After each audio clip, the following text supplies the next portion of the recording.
Cabellos de los Reyes Magos.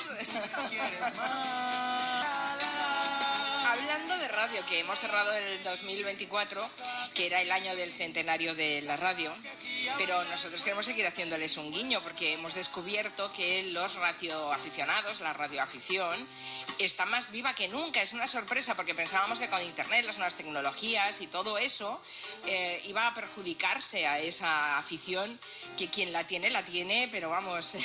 Hasta el tuétano. Exacto, es una cosa muy propia. Y resulta que tenemos en el mundo más de 4 millones de radioaficionados en activo. No sé si alguno nos estará escuchando, pero si lo hace, por favor, que salga de la radio y nos envíe un WhatsApp, aunque no sea su modo habitual de comunicarse, pero nos encantaría oír las aventuras que todavía viven los radioaficionados. 4 millones en todo el mundo y solo en España más de 32.000, en concreto 32.370. ¿Por qué se sabe el número exacto? Porque necesitan una licencia y la necesitan porque, claro, es un servicio público también el que hacen, se están emitiendo en una frecuencia que es de todos, ¿no? Y además la mitad están en activo, es decir, con mucha frecuencia están recibiendo, emitiendo, y los hay de todas las edades. Una de las más jóvenes que hemos encontrado es Nerea, es una niña canaria de 11 años, súper aficionada, y vamos a oír el momento en el que contacta, por ejemplo, con un francés que vive en Brasil. Eco Alfa Delta Papa Extra 5. Okay, Naroa, thank you very much for your call. Ok, Naroa, le dice.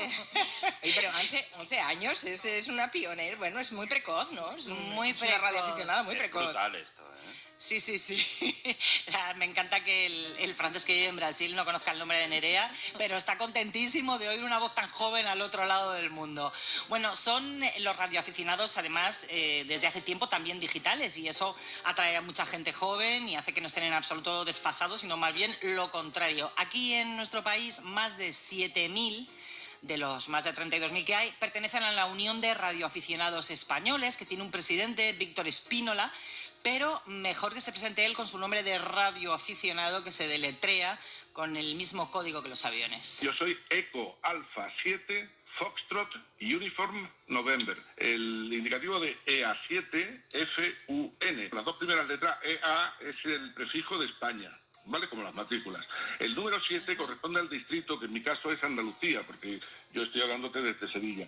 Y luego las otras letras son consecutivas, se van otorgando conforme vas obteniendo la licencia. Muy parecido a como pasa con las matrículas de los coches.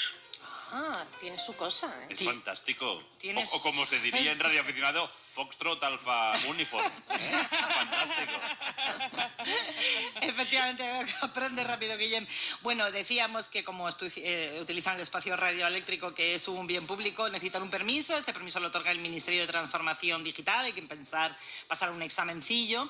Y nos cuentan que la salud de la que disfrutan los radioaficionados a estas alturas de la vida, en la que es tan fácil chatear con alguien a través de internet, es que no es solo una forma de comunicarse, que también, sino que es un pasatiempo tecnológico, es decir, requiere unos conocimientos que a ellos les divierte mucho adquirir, es una forma también de experimentar, y hay que hacerlo a través de señales de radio que muchas veces llegan más lejos que cualquier otra señal. Y esto es una ventana maravillosa, porque con una pequeña estación de radio en tu domicilio, en el campo, un barco en alta mar, en cualquier lugar del mundo, puedes hablar con otras muchas personas. Allí no está la cosa de no tengo cobertura, sino que, bueno, pues... Pero tienen que tener antena, ¿eh? Tienen que tener antena, pero muchas veces cuando todo se cae, ellos siguen en pie. Sí, eso es verdad. Puede ser comunicación hablada, código Morse, sistemas digitales o incluso satélites. Hace escasamente un par de meses hemos tenido una comunicación desde un colegio de la provincia de Sevilla, San Ignacio del Villar, con unos alumnos de primaria que han hablado directamente a través de equipos de radioaficionados con la Estación Espacial Internacional, y un astronauta ha recibido y ha contestado en directo sus preguntas. Oh, esto tiene mucho más encanto que una videollamada por WhatsApp. Claro. Muchísimo más encanto, y esos chavales lo recuerdan para toda la vida, y de ahí han salido varios radioaficionados con toda seguridad. También hay concursos, competiciones para ver quién hace más contactos y más lejanos. Es un poco las medallas que ellos adquieren, ¿no? Conseguir curiosidades. Hemos hablado con otro radioaficionado, con David Marugán. Él se dedica sobre todo a la escucha y nos manda una de las últimas curiosidades que ha encontrado, una emisora de Corea del Norte que emite en español. Venga ya. Aquí hablan de un rescate aéreo. Ahora les ofrecemos el boletín informativo. Mi estimado compañero Kim Jong-un visitó la unidad de helicópteros del Ejército Popular de Corea para felicitarla por sus destacadas proezas en el rescate de los damnificados por inundación. Estimado compañero Kim Jong-un. Suena un poquito como la señora que presenta el informativo de Corea del Norte. Exacto. No en el tono, pero sí en la cadencia. Absolutamente. Bueno, David a los 8 años descubrió que trasteando la radio de su madre podía escuchar la emisora de la policía. Sí, eso es verdad. Se puede. Y claro, imagínate la fascinación que sientes cuando toqueteando ahí empiezas a escuchar lo que dice la policía.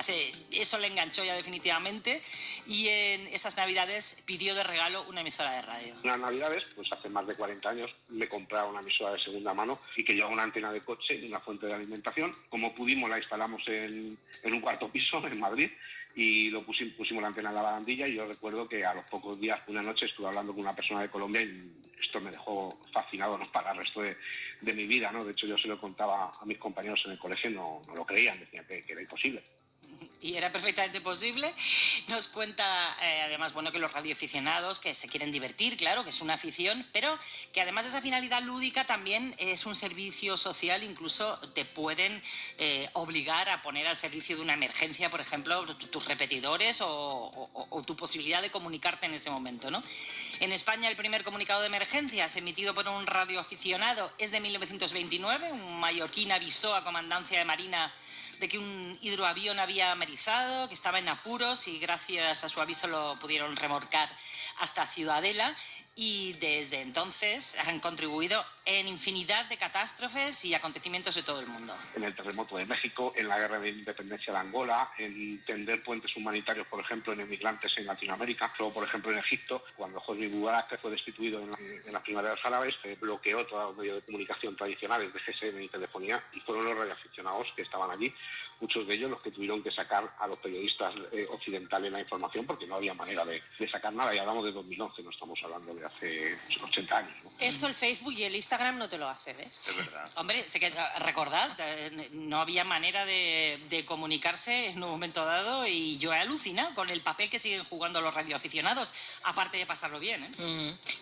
¿Vosotros no recordáis que se nos habían hecho algunos informes semanales hablando de los radioaficionados, y salía el Rey de España, que era radioaficionado también, y además se conocía, era bastante pública su matrícula de radioaficionados? Sí, bueno, tienen tradición, y además han hecho siempre un gran servicio público allá donde se les ha pedido ayuda, o de forma voluntaria ellos ante cualquier catástrofe también han movilizado, porque es un sistema propio de comunicación, ¿no? Y con la radio también tenemos muy buena relación. Aquí en la radio queremos mucho a los radioaficionados, y ellos nos quieren a nosotros. Sí, nos quieren mucho.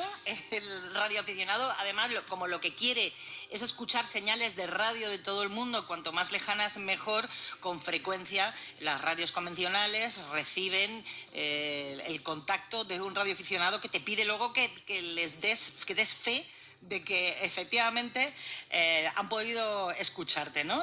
Pues para ellos la medalla de escuchar cuanto más señales lejanas mejor es un poco una carta de presentación luego entre ellos, ¿no? Y a esa carta de confirmación le llaman QSL. Nos cuenta Celso del Río, que ha sido durante muchos años jefe de emisiones de Onda Cero, puso aquí la primera piedra, y que cuando entró a trabajar a finales de los 80 ya entonces recibía comunicaciones de radioaficionados de todo el mundo. Onda Cero recibía cartas físicas con normalmente $1 dentro, de gente muy lejana, en inglés o en un español como podían expresarse. Te decían que habían recibido la señal de Onda Cero y te explicaban qué señal habían recibido, te decían Del segundo tal al segundo tal, un locutor hablando. Del segundo tal al segundo tal, un indicativo. De tal segundo a tal segundo, publicidad de muebles o de ventanas. Y lo que te pedían era una confirmación de que aquello realmente se había emitido ese día y hasta ahora. Me encanta, ¿no? Imaginar a un tío de Missouri diciendo, es verdad que hemos oído los Fernández, son muy amables. Sí, en el segundo 26. A mí me encanta imaginar a Celso del Río, al que le enviamos un beso muy fuerte desde aquí, que con todo el trabajo que tenía tuviera que ir al copión a ver si había emitido ese día. Publipunto.com. Efectivamente. Y abrir la carta, ¿no? Y abriendo esas cartas con $1 dentro. ¿Sabéis para qué era el dólar? ¿Para qué? Para responder, ¿no? Para responder, efectivamente, para mandar una carta de confirmación. Los radioaficionados pueden llegar a cualquier lugar del mundo remoto donde nadie llega y yo creo que solo les falta viajar en el tiempo, aunque todo se andará, ¿eh? De hecho, en la ficción ya ha sucedido. ¿Os acordáis de Frequency? Donde un radioaficionado logra hablar con su padre bombero, Dennis Quaid, muerto en un incendio 30 años antes. Es la emisora vieja de tu padre. ¿Podríamos ir al estudio y conectarla? Y causando fenómenos inexplicables. Aquí Frank Sullivan. ¿Hola? ¿Cómo ha dicho que se llama? Frank Sullivan. Se trata de una broma. Que permitirán que John Sullivan hable con su padre. No la he visto. Peliculón. Sí, peliculón. Es una peli muy divertida y muy curiosa. Y yo creo que es lo único a lo que todavía no han conseguido los aficionados. Todo se andará. Nos está escuchando EA7 Fan. Nos está escuchando también un matrimonio desde Cantabria, que ambos son radioaficionados, EA1 FRQ y B1CU, que seguramente no se dice como yo lo estoy diciendo. No, claro, porque es Foxtrot, Casablanca. Sí, exacto. Pero bueno, María José y Andoni, que son este matrimonio desde La Coruña, EA1M, dice que los aficionados siguen muy vivos y que es un hobby apasionante. Caramba, cuántos radioaficionados tenemos entre la audiencia, pero no se corten, que nos lo cuenten a través del 638-442-081, que bajen de sus antenas y cojan un WhatsApp y así también les escuchamos la voz y que nos cuenten alguna de sus aventuras como radioaficionados.